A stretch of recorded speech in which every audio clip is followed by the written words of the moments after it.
سلامونه ونیکې هیلې قدرمنو دوستانو په دې هیله چې تاسو ټول برک روغ خوشحاله اوسئ. د رهبر او رهبرۍ اصطلاح دا اصطلاح د نړۍ په بیلابیلو ژبو کې په جلا توګه کارول کیږي. په انګلیسي کې رهبر ته لیډر او رهبرۍ ته لیډرشپ وایي. په فرانسوي کې کمانډر او کمانډري ورته وایي. په دري پښتو کې د دې لپاره ګڼې کلمې لکه رئیس، مسؤل، مشر او په ځینو ځایونو کې مدیر کارول کیږي. که یوازې یو عامل شتون ولري چې د یوې بریالۍ او ناکامې ادارې ترمنځ توپیر روښانه کړي، هغه بې له شکه رهبري ده.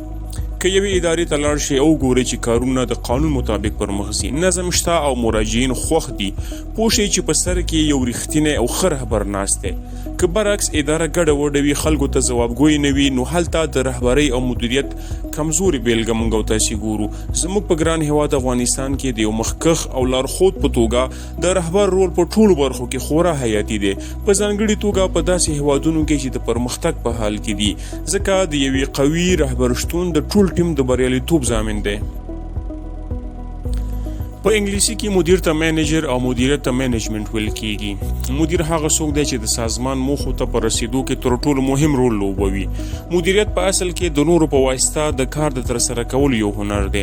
د مدیر او مدیریت ترمنځ توپیر په دې کې دی چې مدیر هغه شخص دی چې مدیریت رامنځته کوي او خلک د سازماني موخو لپاره هڅوي، او مدیریت هغه طریقې او تګلارې ته ویل کیږي چې مدیر یې کاروي. د یو بریالي مدیر هڅه باید دا وي چې تر وخت مخکې دندې ته حاضر شي. مدیر باید د دندو د لایحې او ورکړل شوو لارښوونو پر بنسټ کارونه پلان کړي، په ټولو برخو کې څارنه وکړي او د کارونو راپور ورکړي. کله چې کارمندان وګوري چې مدیر یې په رښتینولۍ او پوره زړه سره کار کوي، هغوی هم هڅول کیږي چې خپله دنده په غوره توګه ترسره کړي.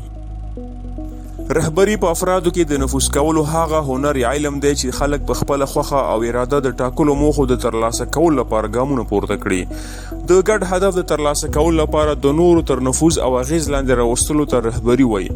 رهبري په ټولنه کې داسې یو نفوذ دی چې پکې رهبر د کارمندانو د داوطلبانه ګډون د سازماني موخو لپاره راجلبوي. رهبر هغه څوک دی چې لیدلوری یا ویژن ویني، د هغه د ترلاسه کولو لپاره لازم اقدامات کوي او نور له ځان سره په بدلون کې ملګري کوي. هغه د حرکت اصلي لوری مشخص کوي او په اداره کې د مراجعینو اړتیاو ته ځانګړې پاملرنه کوي.